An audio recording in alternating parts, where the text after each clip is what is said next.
Анда сөз сизде, өзүңүздү айтып, тааныштырып, анан сүйлөңүз. Саламатсыздарбы? Мен аты жөнүм Илимбек, саясий блогер.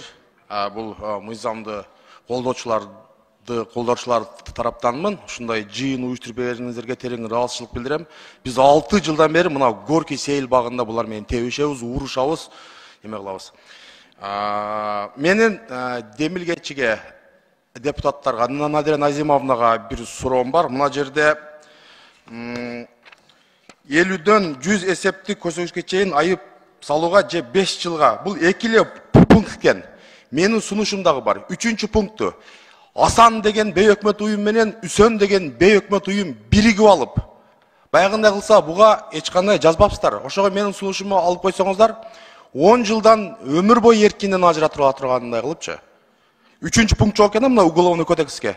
Надира Азимовна, ушундагы эске аласыздар деген ниеттемин. 3-чү ички иштер министрлигине дагы суроом. 2021 жылдан 2023 жылга чейин тынч акциялардын мыйзамдарын бузуп канча иш каралган, сотко жөнөтүлгөн.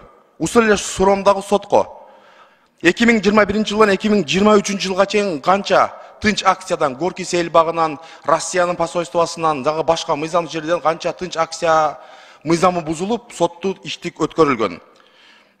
Жана салык кызматына дагы суроом.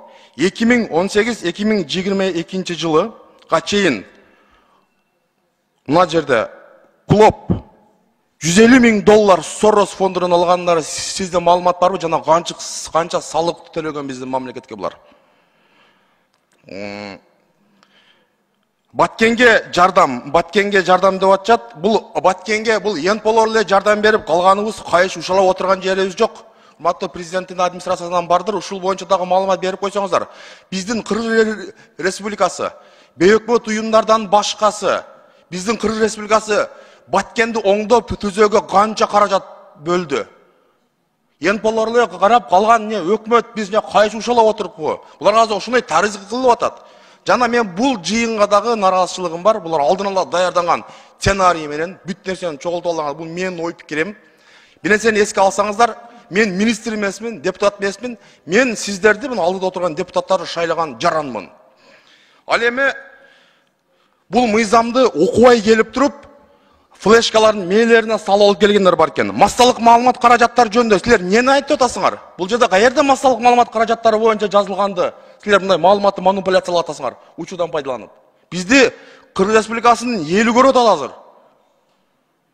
Жана буга чейин урматтуу Надира Назимовна 30дан ашык депутаттар колдогон экен. Ошолор кимдер артка беришти жана кандай негиздер менен ушого жана дагы мына элге отчет берип койсоңуз, айтып койсоңуз жакшы болот эле. Мына жерде эске окшойт 30га жакын депутаттардын колу бар экен.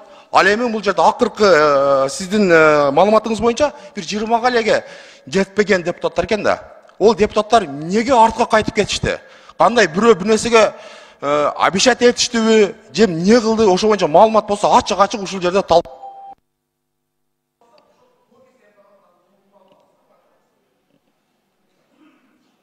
Сиздин